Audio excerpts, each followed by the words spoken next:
Ammonium Mortis Pradium Ante Colorado. The acronym is AMPAC. I'm the Chief Judge of Consular Court. Today is Class 64. Class 64. What did we learn in Class 63? Well, we're finishing up with the reading of the Act of Algeciras of 1906, Chapter 4, right? So in Chapter 4, we learned a lot about the Cadi. We learned a lot about creating new taxes and creating new revenue. But what is the most important thing we should take away from Chapter 4 of the Act of Algeciras of 1906? Have we really taken the time to ask ourselves the question? And the question is, why did the United States of America and the United States take the time to agree to those terms and conditions of the Act of Algeciras to pay all this taxation? Why would the United States of America and the United States agree to Chapters 1, Chapters 2, Chapters 3, and Chapters 4? Why would they agree to these terms and conditions, right? Because the Moors, as it appears in the treaty, in which the treaty is supreme law of the land, and it's all about the Moorish state governments, the Moors overseeing what? The military, we're overseeing the police, we're overseeing arms of both arms of war, we're overseeing arms of sport, we're overseeing banks, and we're overseeing taxes, etc., etc., etc. Why would the United States of America agree to these terms and conditions, right? Because the United States of America and the United States, in terms of most people on planet Earth, think the United States is just one big war machine, right? They're all within a perpetual war. So if the United States is such a big bad bully on planet Earth, then why did they sign the Act of Algeciras to give the Moors back their sovereignty and independence? Why did they sign the Act of Algeciras to give the Moors back their integrity of domains? Why did the United States turn around and sign a treaty of the Act of Algeciras to give the Moors back their economic liberty without any inequality? Why is that? The answer can be found in the Treaty of Peace and Friendship, 1836, Article 25. And Article 25 says what? Either of the parties can petition to abandon the treaty with a 12-month notice, right? So if the United States realizes that their status, political status, what you call a legal personality status, their status as a recognized state or a recognized people known as the citizens of the United States of America, their status would no longer be recognized if the treaties are terminated. Even if they terminated the treaty, guess what would happen overnight? They would immediately become stateless all over again, like they were in 1774. What gives them their nationality? What gives them their recognition on planet Earth? Our Moorish treaties recognize them as the citizens of the United States of America. And without the treaties, they are no longer recognized. And if they're not recognized, that means they cannot enforce any state rights or any treaty rights. All of their contracts become null and void on planet Earth. All of them, overnight, because they cease to exist as it relates to what's called a legal personality. And what gives them their legal personality? The fact that the empire recognizes them as being who? Americans. And there will be no Americans if, in fact, the treaties are abandoned. Moore's got to understand this, right? Let's take it a little deeper. What does legal personality mean? Right? Their legal personality is recognized by other states on planet Earth, means that they are a state. The United States of America is recognized as a state, a single state. They will not have a legal personality recognition if they're no longer recognized as a state. And the only thing that gives them the legal personality is your Moorish Treaty. So therefore, the United States of America and the United States recognized this in 1906. They said, well, we can buck and say we're not signing it, but what does that mean? You must always remember that the United States of America and the United States recognizes that they are tenants in Morocco. They have a tenure a tenure in Morocco. So when you recognize that, look up the definition of tenure in the Black's Law Dictionary. It says they're basically a subordinate to the superior. Now, who's the superior? Your treaties. That's what's superior. What else is superior? Your more state government. That's what's superior. But obviously a treaty and a more state government cannot enact itself. It requires human beings to utilize the pen in order to take that legal abstract, the legal abstract known as the treaty, and the legal abstract known as the Constitution, which the Constitution has a name. And through the human beings and through their pen, they enact legislation. They bring the Constitution and they bring the treaties alive through their pen. The human beings do that. So therefore, the United States of America, the United States would not have signed the Treaty of the Act of Algeciras in 1906. They would have ceased to exist. And what does that ultimately mean? Listen, their citizens overnight would have become subjects and aliens overnight, because they no longer had a legal personality to say that they were recognized by the United States of America anymore, because the United States of America would not exist anymore. So their citizens are recognized by who? The United States of America. But the United States of America doesn't exist because the treaty was abandoned. Then the citizens of the United States of America would not have a legal personality to claim. Therefore, their citizens would immediately, overnight, become aliens and subjects in Morocco. You must understand the common sense of what I just stated. Because if they can't claim a homeland based upon its name, the people are named after the land, and the land is named after the people. And these persons, such persons that call themselves Americans, the only reason why they call themselves Americans is because they have a constitution. And the Constitution told them what their nationality was. And that Constitution is bound to the treaties. And the treaty can be expired with a 12-month notice. So you must understand the reason why the big bad United States war machine ratified, deposited, and promulgated the Act of Algeciras and allowing the Qadi to tax them and create new revenues. Because the United States of America and its citizens can't go back home. Where's their home? Well, they are all descendants of European states. They have all denounced, renounced, and denationalized themselves. They will literally have to go back in the history books and try to figure out where did they come from, if in fact they want to go back home to their homeland. And what is their homeland? Well, go back and look at the ledgers, the ship's journals, right? The merchants' journals. They have them. They know where their ancient mothers and fathers came from. And they all came from Britain, Spain, Portugal, Paris, you name it.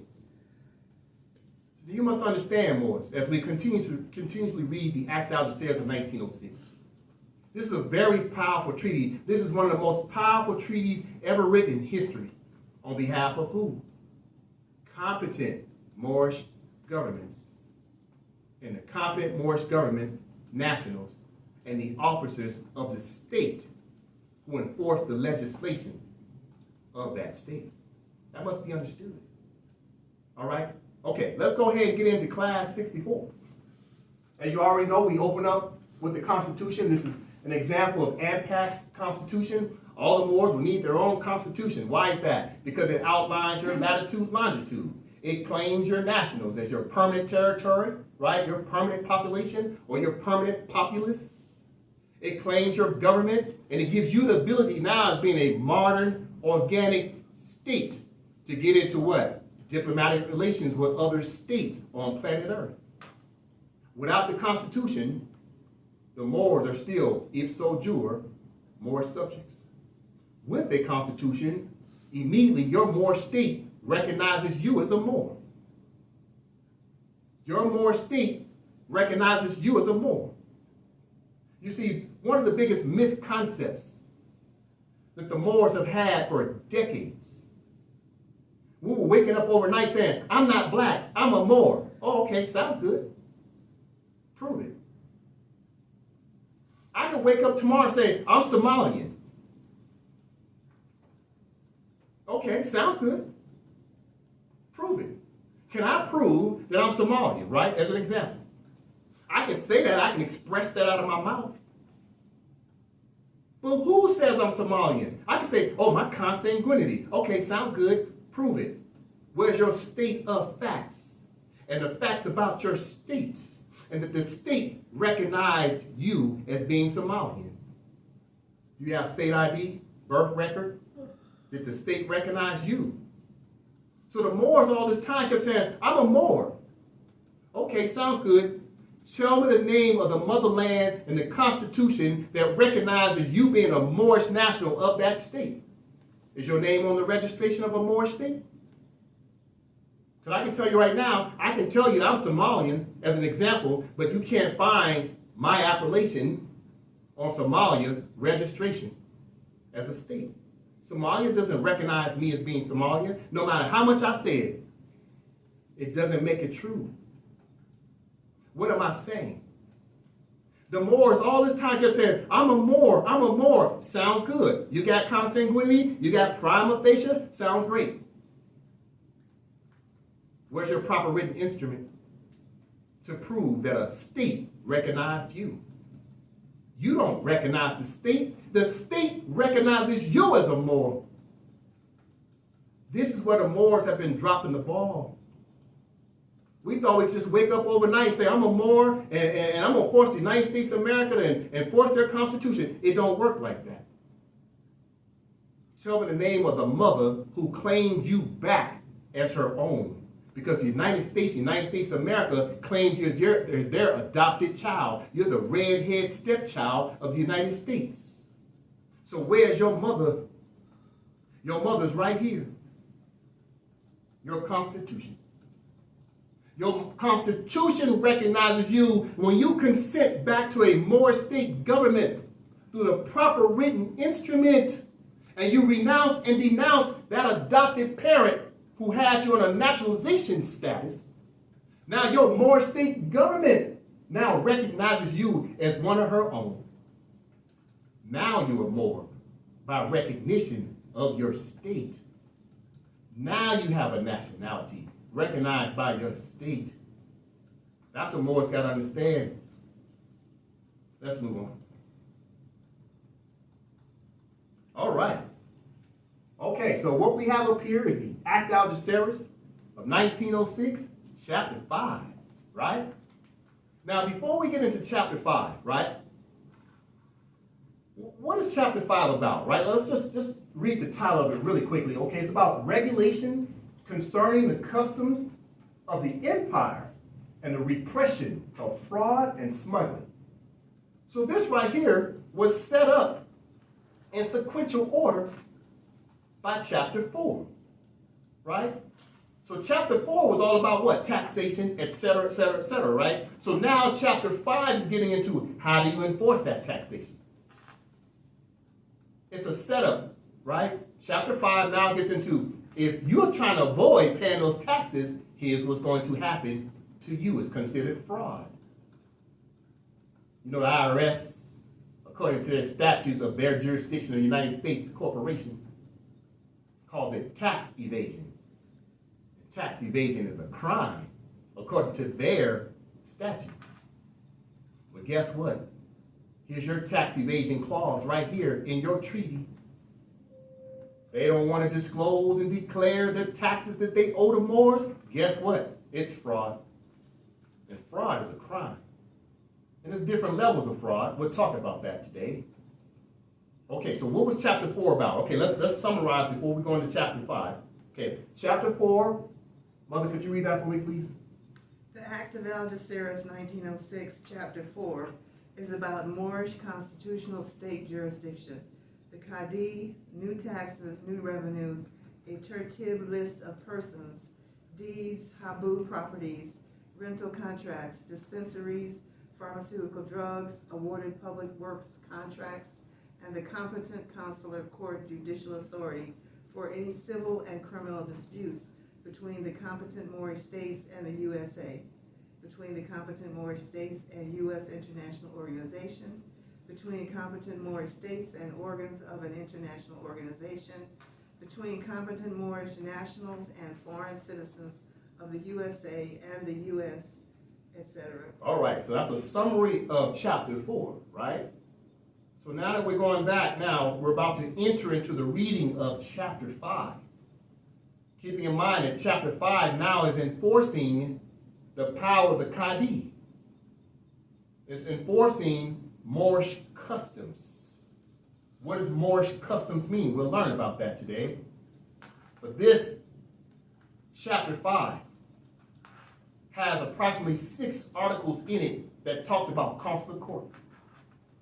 What does that tell you immediately about chapter 5 if it has 5 to 6 articles that talk about the enforcement of consular court?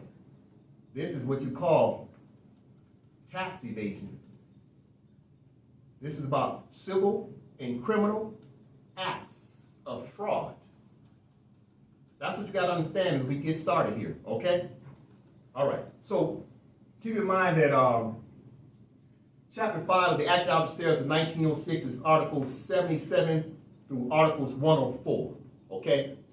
So today we'll go ahead and start reading the first 5 articles. We get a nice clean read, okay? We'll start off at Articles 77 through 81. But before we start getting into articles, we need to break down the title. Everything is in the title, Morris. It's the summary already to let you know what you're about to read, right? It is the annex. It is the preamble of that chapter. You must always remember that. Never skim past the title. It tells you a lot. So let's break down the title, shall we? Okay, so a regulation concerning the customs of the empire and the repression of fraud and smuggling, right? So the first word, right, a regulations. What is the regulations about? Legislation, laws. The Moors must enact legislation in order to enforce taxation, right? So it's about regulation. Let's replace that word, legislation. Legislation concerning the customs, right? Now, we've heard this word customs before. Most people are familiar with the word customs, right? But you notice in international law, they use this word norms of international law, right? The norms of international law or the customs of international law. They use this word customs a lot. Most people think customs is all about the seaports, right? It's all about, boarding passes and, your passports. But it's bigger than that. Let's learn about the word customs, okay? This is AMPAC study session. Let's study. Let's use forensics. Let's use discernment, right? Okay, mother, definition of customs. Black's Law Dictionary, 4th edition. A usage or practice of the people which by common adoption and acquiescence and by long and unvarying habit has become compulsory and has acquired the force of a law with respect to the place or subject matter to which it relates. Okay, let's stop right there. So the first part of customs, a usage or practice of the people, which by common adoption and acquiescence, and by long and unvarying habit, has become compulsory and has acquired the force of a law with respect to the place or subject matter to which it relates. So what's happening? You see how the colonists wrote this definition? See, customs can be ancient customs, right? The norms of international law is the ancient customs, the Mohammedan law, mother's law, nature's law, common law, right? But look how the colonists wrote this definition. The new custom, the modern custom was redefined to talk about what? When the Moors acquiesced. As soon as the Moors did what? As soon as the Moors acquiesced, because the Moors were adopted, through the birth certificate, through the Naturalization Act. What happened? All of a sudden now it become a habit. These Moors came under the habit. It became habitual of these new customs of being Negro, black, and colored. And what happened? It has become compulsory, and it has acquired the force of law. So the Negro, blacks, and coloreds acquired under the force of law with respect to the place or subjects, ipso jure more subjects, the subject matter. Who's the subject matter? Moors are subjects. Moors came under the subject matter to which it relates. Because the United States, under regime of capitulations and under a status of extraterritoriality jurisdiction, they changed the customs, the cultures, the habits of the original inhabitants of Morocco. And in the United States of America's Constitution, Article 3, Section 2, Clause 1, it makes a distinction between Moors and citizens. The last sentence says citizens or subjects. In your treaties, it refers to you as being a subject. So they changed the customs of the subjects, and now they rule over those subjects with the force of law. Because all the Moors were adopted and all the Moors acquiesced because we didn't know how to enforce our own treaty rights. You see what's happening here? So customs, going back to your treaty, the original customs was for Moors to enforce of the empire, but the empire got colonized. So the United States of America created brand new customs. And they put it right in front of your face under the word custom. But you have to be able to interpret what's being said. Let's continue with the reading. Mother? A custom is a practice or course of acting, ordinary or unusual way of doing a thing, habit.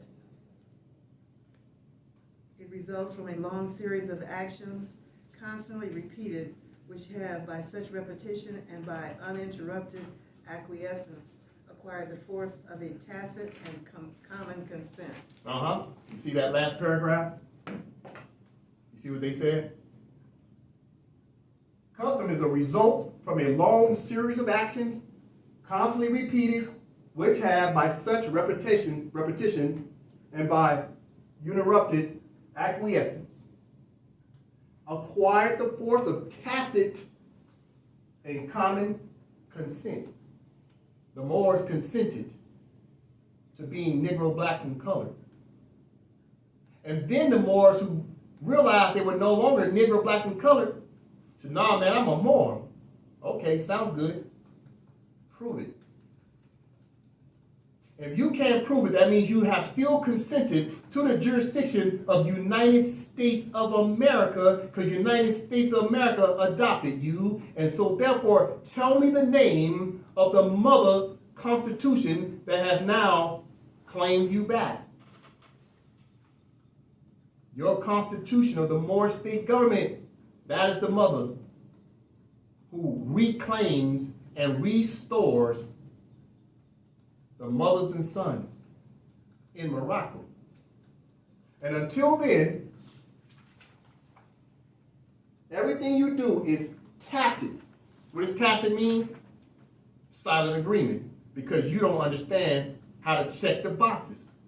You don't understand how to interpret your own treaties. So the United States of America is still holding on to a tacit. What is tacit? What is truly tacit? Cognitive dissonance. You lack reality. And what is the reality that Moors should have understood? You have to enforce the supreme law of the land, which is your treaties. And your treaties told you the answers to the test. The Treaty of Madrid, 1880, Article 15 has two parts. Paragraph 1 gives you the instructions how to return to Morocco. Paragraph 2 says if you don't return to Morocco through consent and application to a competent Moorish state, then you're still under the jurisdiction of the United States of America as a naturalized person, and the United States of America can hold on to you without any restrictions. It's all about consent, Morris. It's about, do you understand your political status? What is your legal personality? According to what you can prove and not what you say. It's custom. Mother? A law not written, established by long usage and the consent of our ancestors. Customs result from a long series of actions constantly repeated, which have, by such repetition and by uninterrupted acquiescence, acquired the force of a tacit and common consent. You see how they keep talking about this tacit, consent, acquiescence? But guess what else they said? A law not written, established by long usage and the consent of our ancestors. So what part is that? See, the Moors have unwritten laws, and we also have written laws, right? Because we're talking common law. But on the definition of customs, customs is just customs. You know what else is customs? You being the primogenitor of the land, meaning first up. You're the oldest of all your siblings on planet Earth.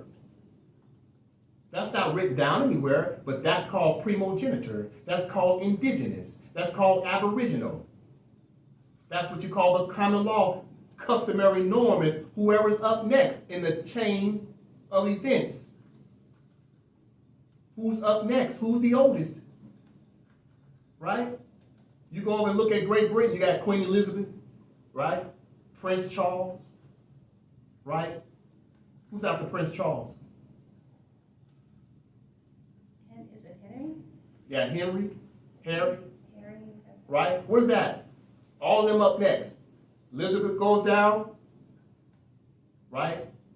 Her office still remains because Prince Charles is up next, right? That's the custom who's up next, right? So the Moors are always primogenitor on planet Earth. That's the unwritten law that the melanated people on planet Earth are always sitting in the seats of law. This is why they had to create this black-white paradigm, to put themselves from a legal perspective, a legal personality, a political status. They said white is on top of black.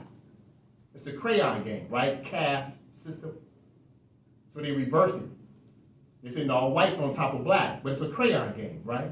Based upon their statutes. They reversed the game. They reversed what? The customs. That's what you got to understand, okay? Customs, about customs rules. All right, we can keep going deeper in that, but I want to move on. Okay. Let's look at the definition of empire. Isn't that interesting? We talk about the word empire all the time. What does the Black's Law Dictionary say about the word empire? Mother? Empire, the dominion or jurisdiction of an emperor, the region over which the dominion of an emperor extends, imperial power, supreme dominion, sovereign command. All right. Right, because we're talking customs. What is the customs? It's the ordinary laws of international law, right? The ordinary methods, right? It's the peremptory norms of international law, just cogents. It's the customary norms of international law. So therefore, when you look at empire, what does empire mean? It's about jurisdiction. Right? It's jurisdiction. What else? It's about an emperor, right? About a region, but the region is all about what? The jurisdiction or dominion. Dominion. Where do we see the word dominion? Oh, okay. That's in your triple principle. Right? Dominion, right? Or interior domain. That's the second principle. That's what the empire is all about. Listen. So the dominions of an emperor extends. See, no matter where the Sultan was sitting, the empire extended, vast. It was a vast empire. The Moorish Empire is vast. What else? Imperial power, supreme dominion, sovereign command. Where do we see some of these words at? Our treaties. Treaties, right? Yeah, guess who else talked about this? George Washington, right? We went over that. Okay. George Washington. Let's see what George Washington's talking about. Okay. George Washington's letter to Sidi Muhammad, 1789, right? George Washington used the word what? Imperial majesty. He's talking to who? The Sultan. But if he's talking to the Sultan and he knows the Sultan oversees an empire, what empire is it? Moroccan Empire, right? What else is George Washington pointing out? Listen, Imperial majesty, right? Imperial majesty, listen. Then he turns around and says what? George Washington, the encouragement which your majesty has been pleased generously to give to our commerce with your dominions. Of what? The empire of Morocco. George Washington knew he was standing in Morocco. This is no secret. The world knows where the United States of America is located. The world knows where the United States is located. A lot of these people that you call white people know exactly where the United States of America, the United States is located. And they are located where? In Morocco. That's what your treaty says.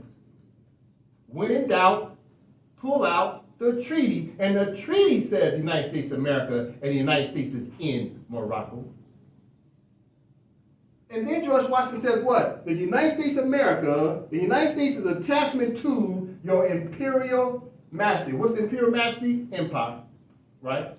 Definition of empire. Right? So we're talking about imperial, right? Imperial power, right? We're talking dominion, which is jurisdiction. But it's the supreme dominion. Who oversees the supreme dominion? More state governments. It was our job to oversee the empire. George Washington understood that. George Washington understood that he was an attachment to the empire. You have to understand why the United States of America and the United States signed the Act of Algeciras of 1906, because they know that they're in Morocco. They are tenants in Morocco. They're in the empire. Okay? Let's go back to your treaty. And you got this word, right? Repression. Repression of what? Fraud. We're going to look at fraud in a minute. And then you got smuggling, right? What is the repression about, right? Common sense tell you what? You're repressing something, right? You're stopping it, right? But what is repression all about? Repression wars. Repression is about the press. The press. Pressing what? It's about pressing your pen against the paper. It is the printing press. You must press. In order to enforce laws, you have to enact laws. You must press your pen against the paper. You must enact your signature of your office, and your office represents the state. And the state has extended powers to you to enact law. So you must press your pen against the paper in order to bring laws into fruition. What else do you press? You press on your laptop. You must press those keys on your keyboard and print and press those keys and print out legislation. That's how you repress anything. It's through your legislation. It's not what your mouth says, it's what you can prove. Show me your state of facts and the facts about your state's legislation and its laws. That's what repression is all about. It's repressing, it's pressing and creating regulations, i.e. legislation, in order to stop what? Fraud and smuggling.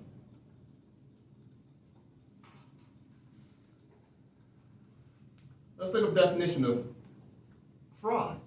Everybody knows what fraud means, right? At least we have a basic understanding. But let's look at what Black's Law Dictionary says about the word fraud. Mother?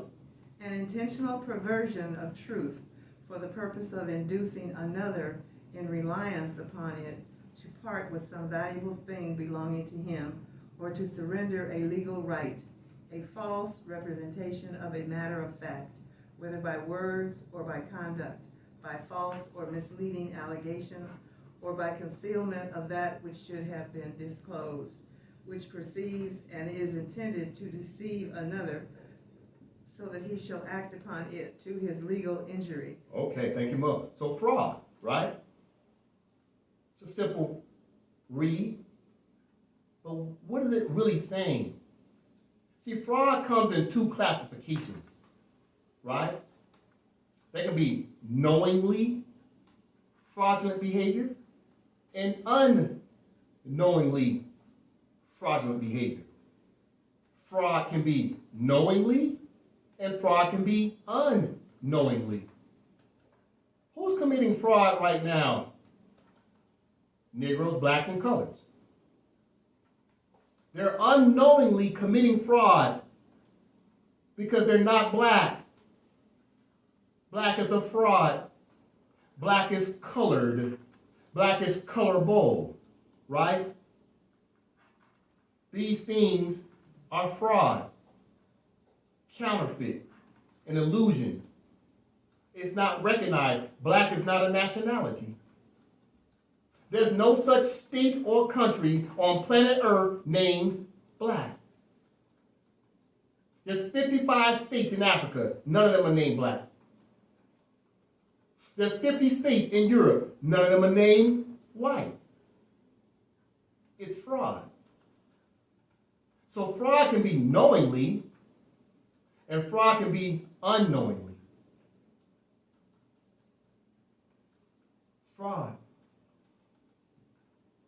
What else supports this right here, right? We're going to keep reading fraud, but let's just pause right here. Listen to this. Who talks about fraud? This is the rights of indigenous people. 2007, the annex, page 2. Let's see what the 193 nation states said about fraud. Mother, let's start at the top. Affirming also that all peoples contribute to the diversity and richness of civilizations and cultures, which constitute the common heritage of humankind. Affirming further that all doctrines, policies, and practices based on or advocating superiority of peoples or individuals on the basis of national origin or racial, religious, ethnic, or cultural differences are racist, scientifically false, legally invalid, morally condemnable, and socially unjust. Reaffirming that indigenous peoples in the exercise of their rights shall be free from discrimination of any kind. Thank you, Mother. What did the United Nations say about the word black? Well, they didn't say black, but what did they say? Oh, they said, let's read it from the top. Affirming further that all doctrines, what's the doctrines? The legislation that the United States uses, their statutes, classifying people as crayons, denationalizing them. After affirming further that all doctrines, policies, practices based on advocating superiority of peoples or individuals on the basis of national origin or racial, religious, ethnic, or cultural differences are racist, scientifically false, legally invalid, morally condemnable, and socially unjust. What is scientifically false?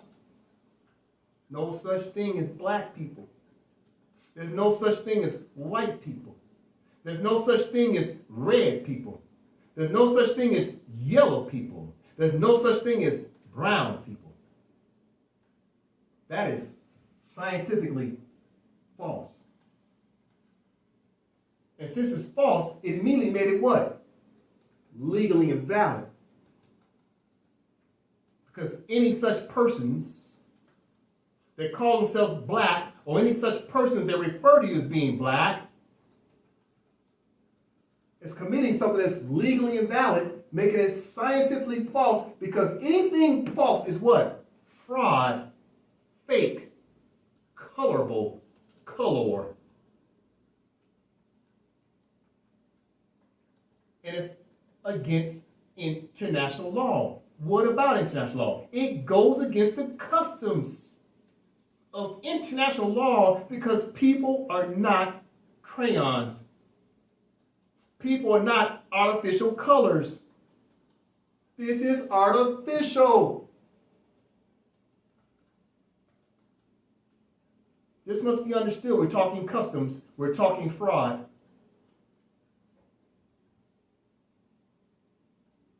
Guess what else? Let's talk legally invalid. We're talking fraud. Chapter 5 is about the repression of fraud. Let's go back to your treaty.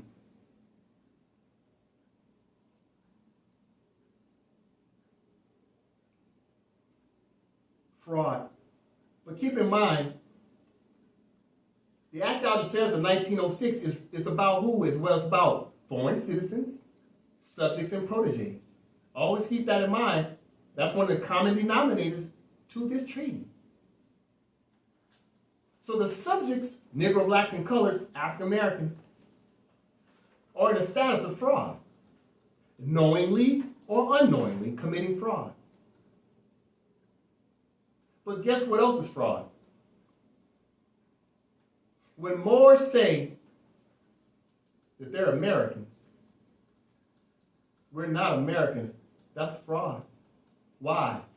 Because Sidi Muhammad allowed the Americans to be a legal personality, and the Americans are the British Moors and the pale-faced Europeans. Moors are not Americans, never have been, never will be, if in fact you're Moroccan. You can't be Moroccan and American unless you're claiming a so-called dual citizenship. That's fraud. What else is fraud? You cannot claim the legal personality or identity of someone else that's in a contract. That's also fraud. It's called identity theft. That's fraud, knowingly or unknowingly. It's identity theft because Moors are Moroccans, not Americans. So you're knowingly committing fraud or unknowingly committing fraud because that's a fake status that you're claiming to be American. And you're not American. Because the word America can go away with a 12-month notice. You want to be American? I'm okay with that. As long as you understand that if the Moroccan Moors petitioned to abandon the treaty according to the Treaty of Peace and Friendship, 1836, Article 25, then all the Americans immediately become subjects and aliens in Morocco. Because there ain't no such thing as Americans once the treaty is terminated. Now, am I proposing that the treaty should be terminated? No, I'm just talking in a strict sense. I'm talking about legal personality. I'm talking about political status as it relates to contracts. Now, also, we all know what smuggling means. That means sneaking in, right? You know how you used to do at the club? Sneak your friends in the back door. That's smuggling. But more specifically, smuggling is, we're talking what? Seaports, right? Smuggling merchandise in to a country, or smuggling merchandise out of a country without paying what? Taxes, duties. So chapter 5 is all about the legislation concerning the customs of Moors of the empire and enforcing your regulations in the empire and the repression of fraud and smuggling, right? Let's learn a little bit more about this word fraud. Just a moment. Okay, mother, let's continue to read.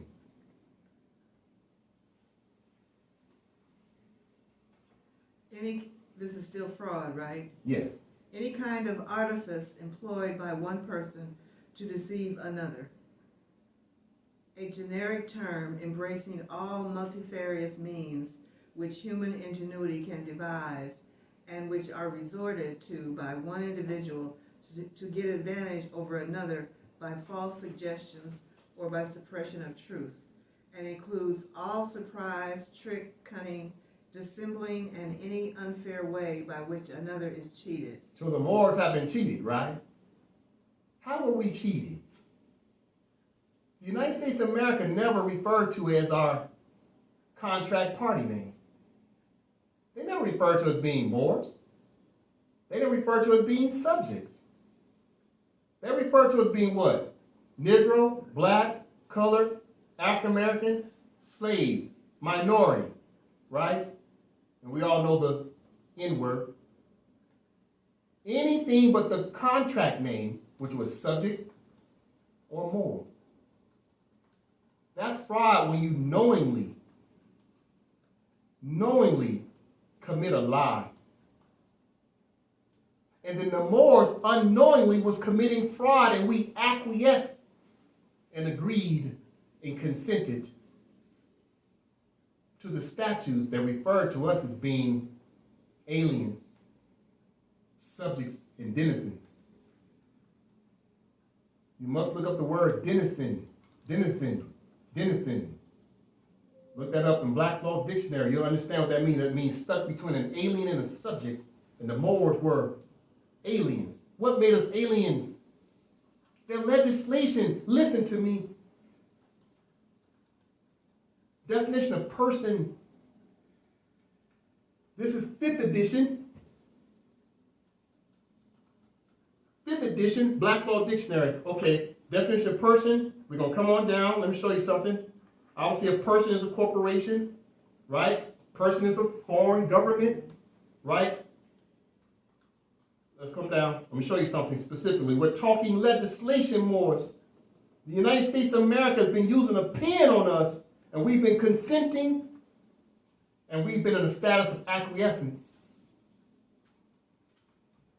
This is 5th edition Black's Law Dictionary on the definition of person. Mother, can you read resident alien?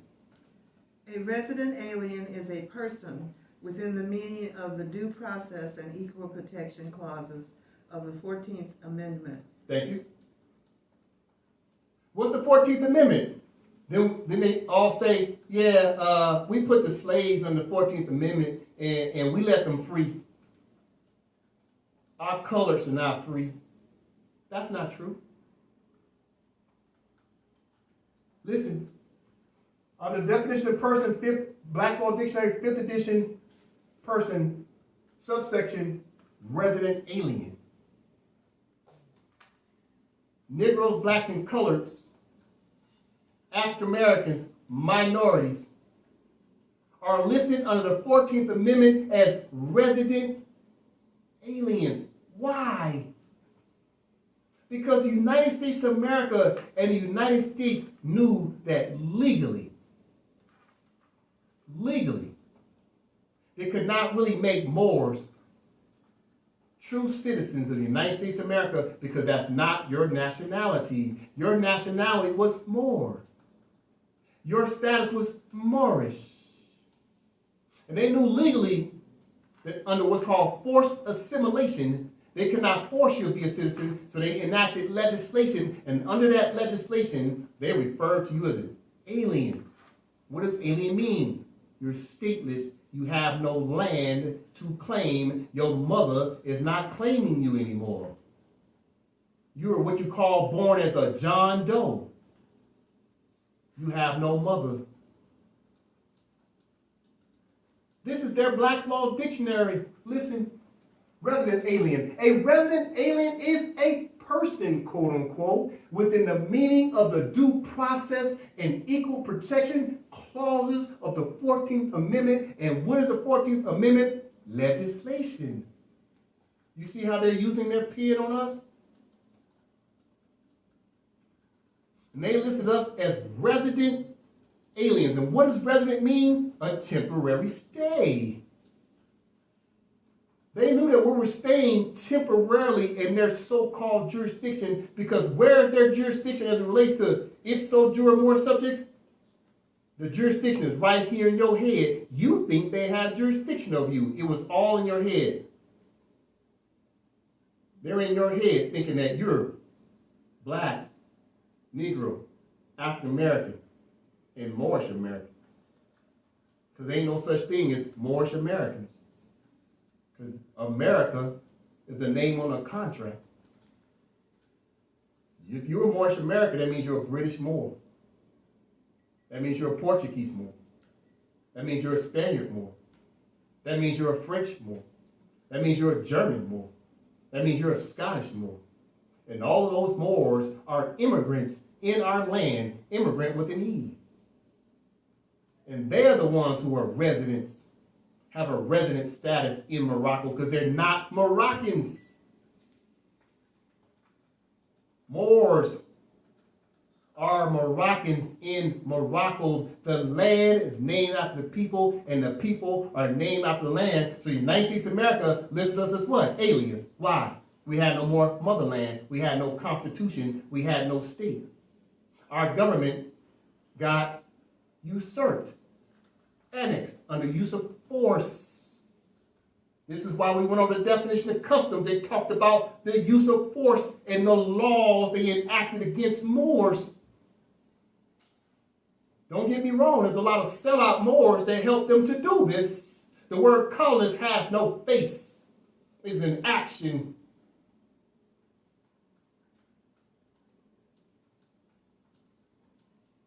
Let's read it again. Person, 5th edition. Resident alien. A resident alien is a person, quote unquote, with the meaning of the due process and equal protection clauses of the 14th Amendment. Why did they put the word person in quotes? Because they know person means what? Artificial person. Why else did they put it in quotes? Because under their statutes, they say when you write the word person as a standalone word, it immediately means artificial person. Their barristers, their lawyers, their attorneys, and their so-called judges, and understanding that all their judges were first attorneys. If they have already wrote in statutes, you have to put the word natural in front of the word person, or human in front of the word person. And when you don't see the word natural or human in front of the word person, immediately if person is a standalone word, it immediately means artificial person. Immediately, by their own statutes.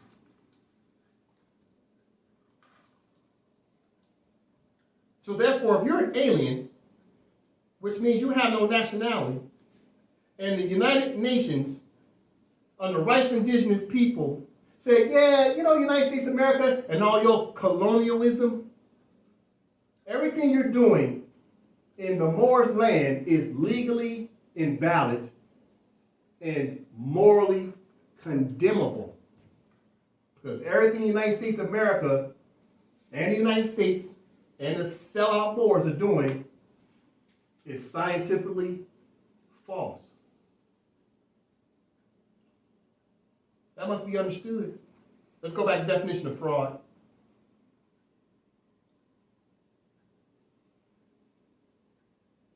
Okay, mother, bad faith.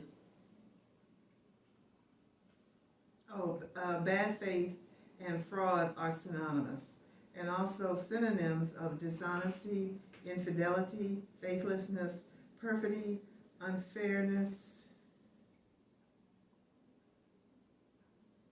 Case law. It consists of some deceitful practice or willful device resorted to with intent to deprive another of his right or some manner to do him an injury, as distinguished from negligence.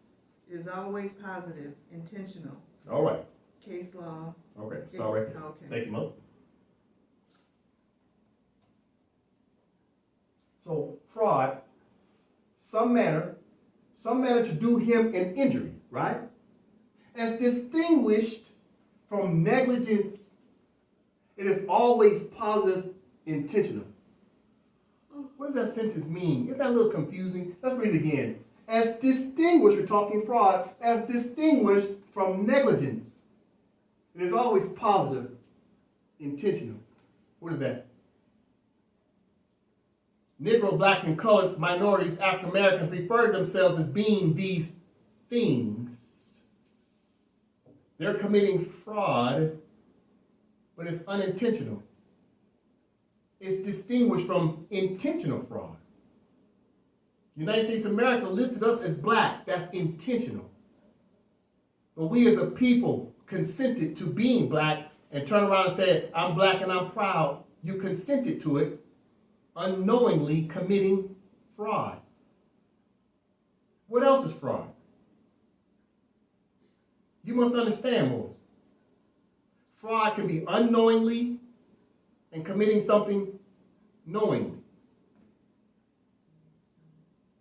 When you say you're a citizen of the United States of America, you're unknowingly committing fraud because you're technically not a citizen of the United States of America. You are an alien resident.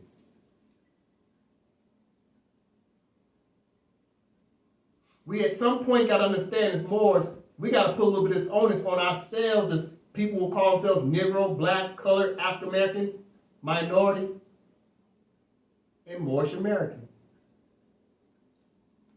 There's no such thing as Moorish Americans. What is the motherland is called Moorish America? It don't exist. There's a constitution called Moorish America. Because you can't use the word America because there's another party already using that name. And that party's name is called who? United States of America on the contract. You can't claim to be somebody that already has the trademark name of American. So you're committing fraud when you claim to be the American because Sidi Mohammed, the sultans of Morocco, allowed a group of people to call themselves Americans. Sidi Mohammed allowed a group of people to call themselves citizens of the United States of America, but you were not one of them. You were a Moor, or you were simply just a subject. Go ahead, Mark. But I'm still confused by it is always positive. Yes. Okay, I'm going to that just for you, okay? All right, good question. Check it out. Okay, so let's go over this sentence again. As distinguished from negligence, so Negro, blacks, and colors are negligent in using that word, it says it is always positive. Why is it positive? Because people are black and proud. It is a positive word, even though it is a connotative linguistic. When quote-unquote black people use it, it becomes a denotative linguistic. It's real to black people. It's positive. Us black people got to get along. Us black people got to fight the power. It's positive. You throw up the fist. That's positive. But based on what's called a legal personality, it's legally invalid. Based upon international law and the customs of international law, it's scientifically false, making it fraud, even though you have good intentions.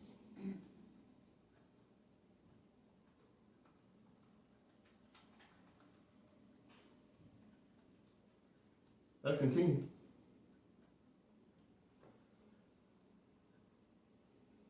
Mother. Where am I? It comprises. It comprises all acts, omissions, and concealments involving a breach of a legal or equitable duty and resulting in damage to another. Case law. And includes anything calculated to deceive, whether it be a single act or combination of circumstances, whether the suppression of truth or the suggestion of what is false, whether it be by direct falsehood or by innuendo, by speech or by silence, by word of mouth or by look or gesture. Fraud, as applied to contracts, is the cause of an error bearing on a material part of the contract, created or continued by artifice, with design to obtain some unjust advantage to the one party or to cause an inconvenience or loss to the other. All right. Thank you very much, Mo. What do we learn from this thus far? So the United States of America is creating fraud against us with their legislation. What else did we learn? That the people who say they're black and they're proud are also committing fraud because it's scientifically false and legally invalid. But it's also morally corrupt for those who are enacting legislation to keep such persons thinking that they are actually a crayon. But why are we reading this? This is what you must understand. Let's get back to your treaty as it relates to the title. A regulation concerning the customs of the empire. What's the customs of the empire? Moors overseeing taxes. That's the custom. And the repression of fraud. It was the Moors' job to stop the fraud. The fraud of what? People created what's called tax evasion. And smuggling, right? The reason why the colonists had to put you in a scientifically false status that was legally invalid is to make sure you couldn't collect these taxes. It's contract law. And she who controls the pen controls its laws and its wealth. But they turned around and said, he who controls the pen controls its laws and its wealth. And who did the he end up being? The bankers of the United States of America. That must be understood. The bankers, at the end of the day, have paid everybody off. They have shareholders and bondholders. And who are the biggest shareholders and bondholders? Judges, attorneys, and legislators. Those are the biggest bondholders. So the reason why we took so much time to go through chapter 5's title is because the United States of America and the United States knowingly are committing fraud. But they also know that someone else is an accomplice to it. And who's the accomplice? The Moors. The Moors. Because we consented. Because we started checking boxes on applications, right? Birth certificates, that's an application, that's consent. What else? We accepted what? We fill out a job application, we'll put on there race, black. And I'm proud. You look at Netflix, right now, Netflix got black show after black show after black show. They literally name it Black Entertainment, BET. That's legal consent. You've agreed. And you've agreed to the fraud. Makes you an accomplice to something that's legally invalid. The only way to get yourself out of the status of fraud, you have to now follow the treaty provisions. And the treaty provisions say, Treaty of Madrid, Article 15, Paragraph 1 says, you have to return to Morocco, right? And choose between the entire submission to the laws of the empire. The laws, Moors. What is the law of the empire? Your constitution.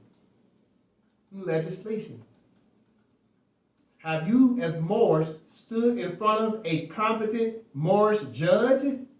And that judge accepted your consent form to be a national of the state? I'll say it again. Have Moors stood in front of a competent Moorish judge to put your name on the record of that state, that Moorish state? Have you done that? If the answer is no, guess what? You're still an ipso jure Moorish subject. And if you're an ipso jure Moorish subject, that means you're still in the classification of such persons that call themselves Negro, black, and colored. The designation hasn't changed. You got to go from one state to another. There is no in between. You no longer want to be Italian? Great. People from Italy still have to go through what? Pledge their allegiance to a different state and denounce their Italian nationality and become the nationality of whatever state they're going to. But you don't go from one state and renounce that state's jurisdiction and nationality and then just become stateless. You got to go from one motherland to another motherland, and another mother has to now either adopt you or either you're a natural child of that land. Watch this. If the citizens of the United States try to leave and go back, let's say, to Germany, what happens is they have to fill out an application to renounce their nationality, allegiance to the United States of America. They got to pay a fee of $2,350. That's the application fee. And right after that, the IRS gets to come in and audit them. I think it's 4 to 7 years back. Take a look at all their assets that they have around planet Earth. They got assets in Sweden. They got assets in Jamaica. They got assets in the jurisdiction of the United States. The IRS automatically triggers an audit to look at all their assets that they have around planet Earth and to tax them based on what's called capital gains tax. So most of the rich people don't want the IRS snooping around in all their financial statements. So they stuck between a rock and a hard place. They want to denounce and renounce any citizenship to the United States of America, but it's very difficult because guess why? Guess why the United States is making it difficult on the rich to leave? Say, nah, you rich people, y'all knew we was committing fraud, and now you done got wealthy off this fraud, and now you want to leave all us behind and deal with these Moors? Ain't gonna happen. You're gonna stay here too, and you're gonna deal with the blowback. And guess what else is happening? Listen. If the United States of America citizen, let's say it's the mother and father, they want to renounce their citizenship to the United States. Let's say the United States agrees. But if that mother and father had 2 children born in the United States, guess what happens? As soon as those children become age 18, they're still citizens of the United States of America, according to that birth certificate. And their children now come under the jurisdiction of the United States. Even if their parents had moved to Germany, their children were born in the United States jurisdiction. And as soon as they turn 18, they got to go through the same legal process that their parents did, because the United States owns all of their citizens on paper. It's their property. So as soon as that minor turns 18 and becomes a major, i.e. an adult, they immediately owe taxes to the United States. They come under the jurisdiction of the United States. So the United States of America not letting their people just run away. That's the truth. They let them get dual citizenship, but they're not letting them renounce or denounce and just get away without them leaving a pound of flesh. Okay, so I tell you what, Morris. We spent a lot of time on the title of chapter 5. We're going to go ahead and wrap it up right here. Right? We'll pick this up in class 65, but I have to go into this fraud thing because this fraud is a lot.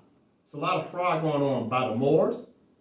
There's a lot of fraud going on by the United States. We're going to keep talking about this. Fraud is a very important word because this is in your treaty. This is law. People can't be committing fraud based upon legal personalities, based upon jurisdictions, and based upon tax evasion. And that's what the United States is doing right now. They're in a status of tax evasion. And if they've been evading paying taxes, according to our treaties, Treaty Madrid, Articles 12 and 13 says they have to pay double. I end with that. Islam. Islam.